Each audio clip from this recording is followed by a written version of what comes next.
My name is Alessandro Rossi Thompson. I'm 39 years old, and I've spent the last 15 years building something at Nona's table that nobody else could see. While other chefs focused on trends and Instagram-worthy presentations, I built relationships, real ones.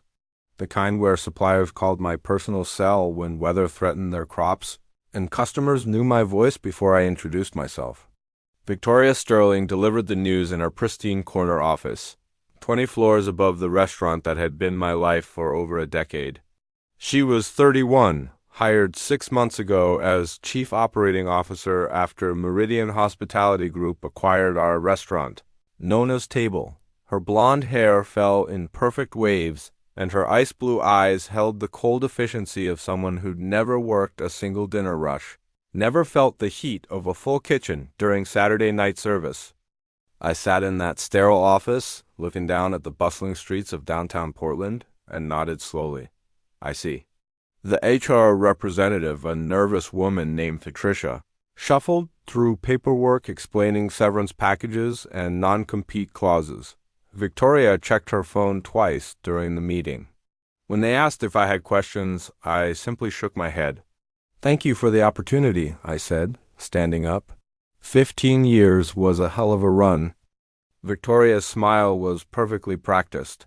She thought I was taking it well, broken, defeated, ready to quietly disappear like the other veteran staff members she'd systematically eliminated since the acquisition. What she didn't know was that for the past 8 months, ever since Meridian started sniffing around our little family restaurant, I had been quietly preparing for exactly this moment. Not because I'm paranoid, but because I understand how corporate hospitality groups work. They buy successful independent restaurants for their locations and customer base, then gut everything that made them special to maximize profit margins. I walked back down to the kitchen for the last time as head chef. 15 years of recipe development, vendor relationships, and staff training reduced to a cardboard box of personal items. The photo of my late wife Carmen, taken on our honeymoon in Tuscany, went carefully into my chef's bag. The restaurant's recipe files stayed right where they were. Let them figure out what those handwritten notes in Italian and Spanish actually meant. My phone buzzed. A text from Marco Benedetti at Pacific Coast Provisions. "Heard some changes happening at Nona's. You doing okay, brother?" I typed back, "All good, Marco. Might have some interesting news for you soon." Victoria walked through the kitchen later that evening, clipboard in hand, probably making notes about equipment she could sell or staff she could cut. She had no idea what she had just set in motion. Nona's Table started as a dream Carmen and I shared during our culinary school days at the Culinary Institute of America. We wanted to create something authentic, not another trendy fusion concept, but a place where Italian tradition met Pacific Northwest ingredients. Real handmade pasta, local seafood, vegetables from Oregon farms, wine from small vineyards that most people had never heard of. We opened in 2008, right as the economy was collapsing. Everyone said we were crazy. A 200-seat restaurant in a converted warehouse space in Portland's Pearl District, serving expensive handmade food during a recession.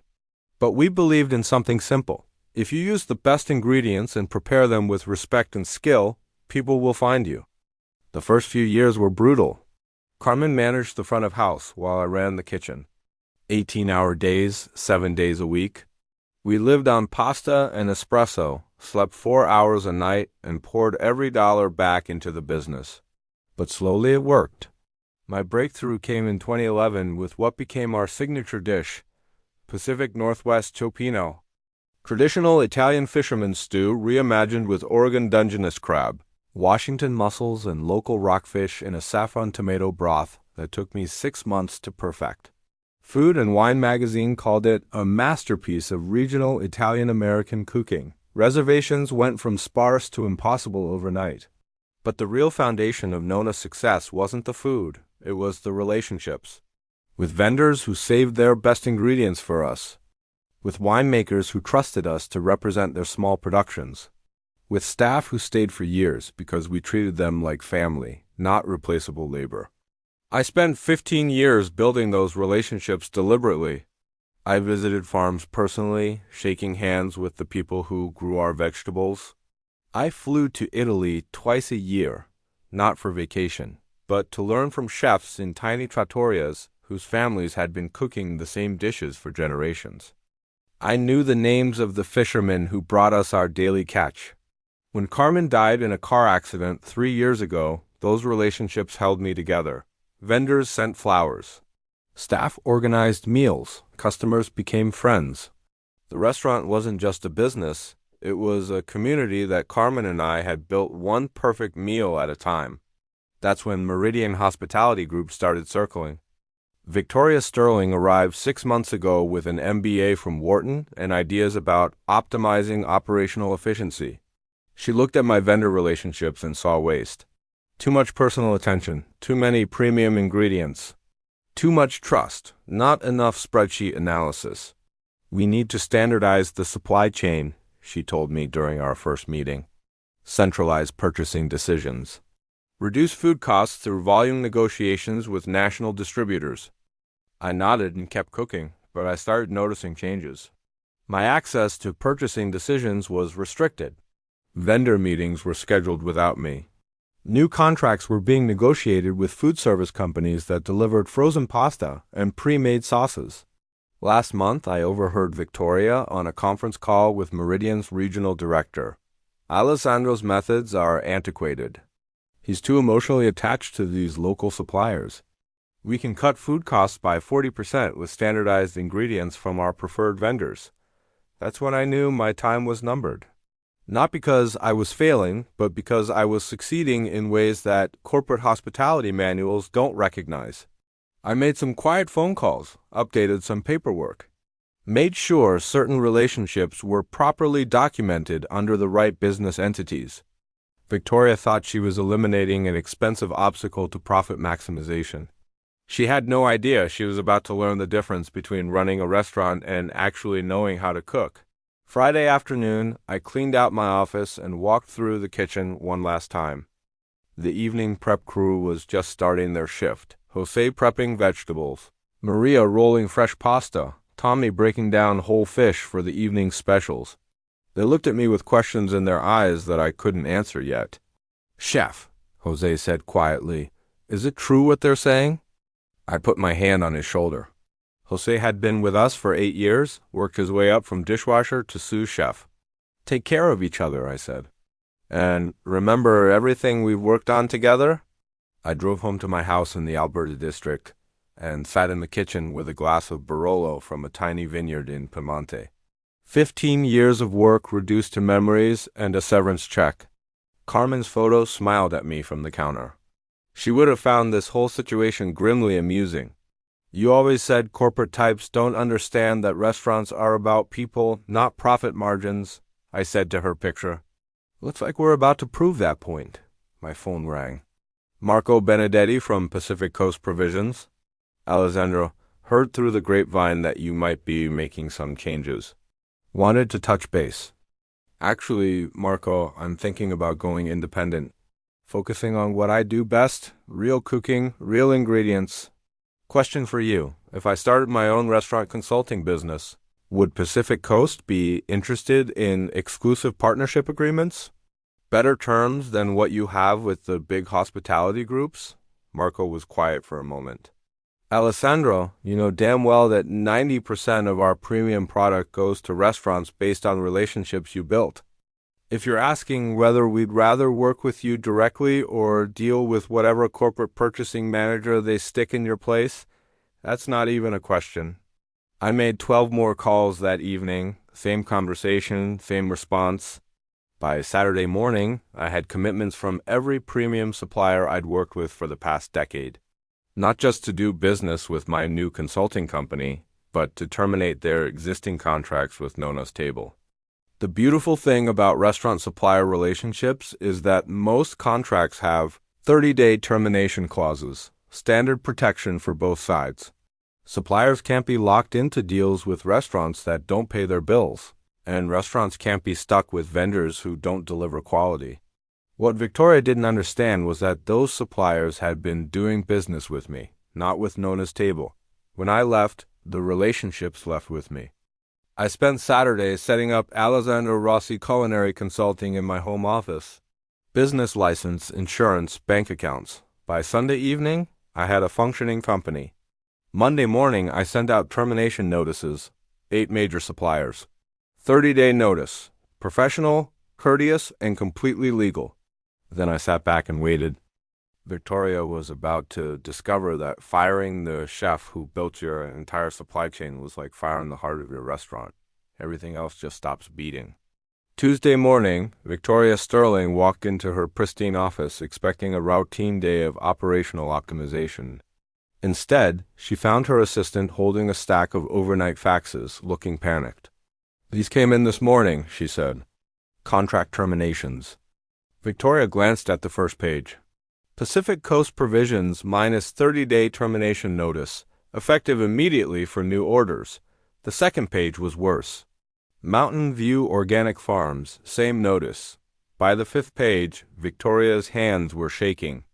8 of their crucial suppliers all terminating on the same day. She grabbed her phone and called Pacific Coast Provisions. "Marco Benedetti, please." "This is Victoria Sterling from Nona's Table." "Marco's in meetings all morning," the receptionist said. "Can I take a message?"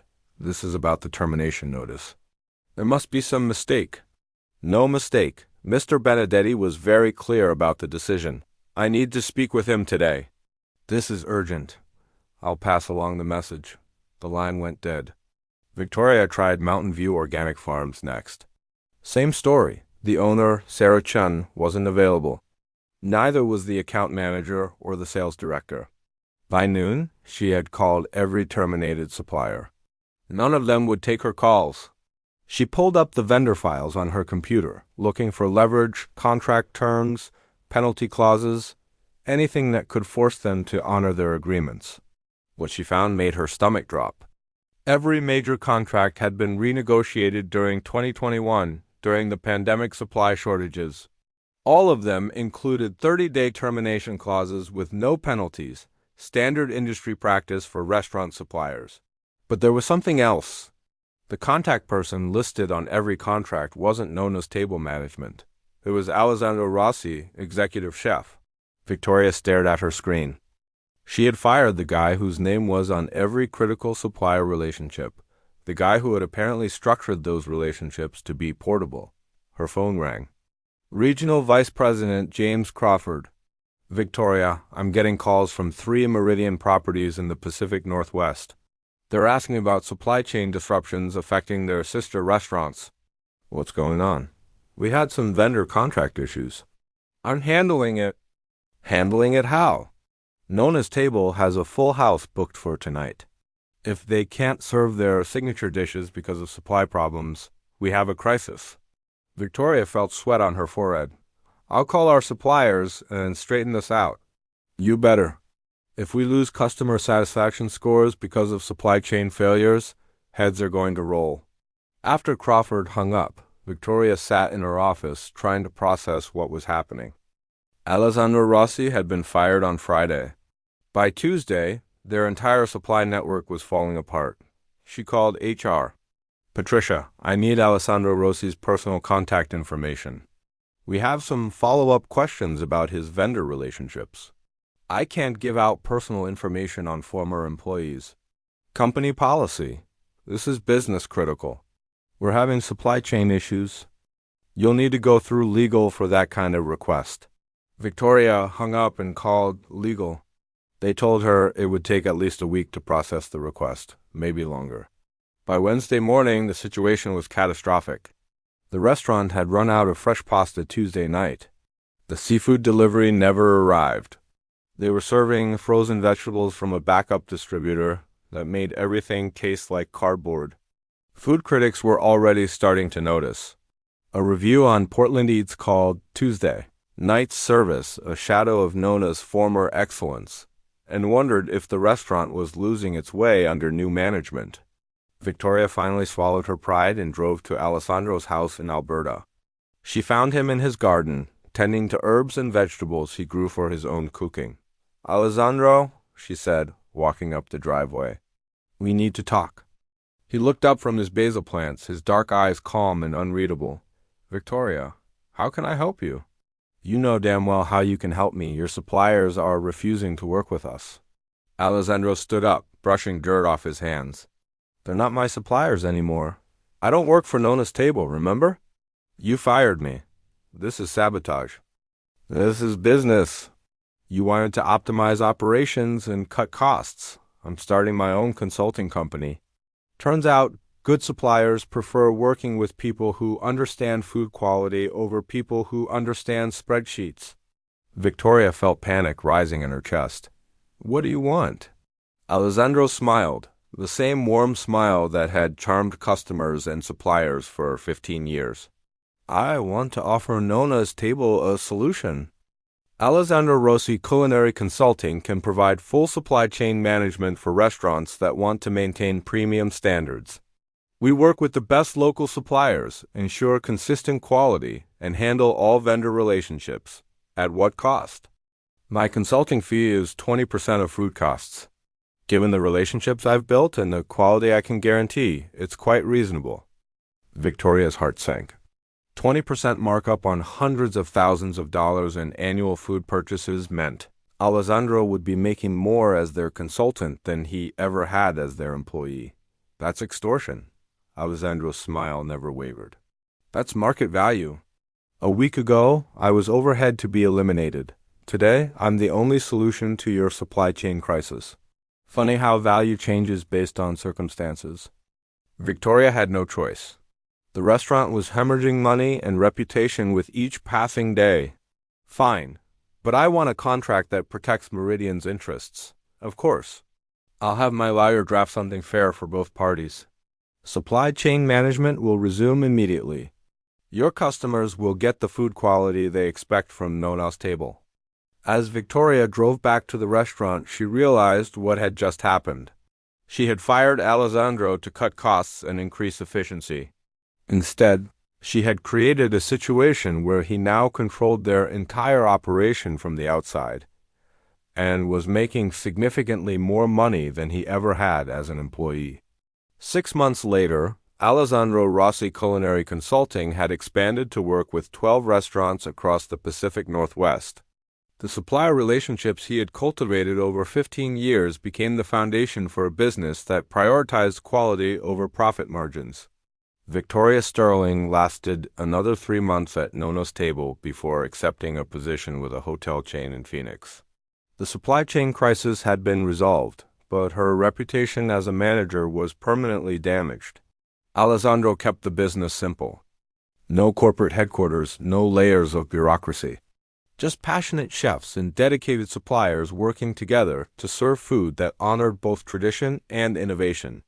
On a Thursday evening in November, Alessandro sat in his home kitchen reviewing the week's supplier reports. Every restaurant had received perfect ingredients on time. Every farmer and fisherman had been paid promptly. No emergencies, no crises, no angry calls from chefs whose mise en place had been compromised by substandard products. His phone rang. Sarah Chun from Mountain View Organic Farms. Alessandro, we're expanding into Eastern Oregon next season. Interested in representing some new restaurants out there? Always interested in good partnerships, Sarah. Send me the details. After he hung up, Alessandro looked at Carmen's photo on the kitchen counter. She would have been proud. Not because he had gotten revenge on the people who fired him, but because he had built something better from what they threw away. Sometimes the best response to being undervalued is proving your worth on your own terms. In the kitchen, as in life, the most important ingredient is always respect, for the food, for the people who make it, and for the traditions that make it meaningful. The corporate types would never understand that. But the people who truly loved food, they got it completely.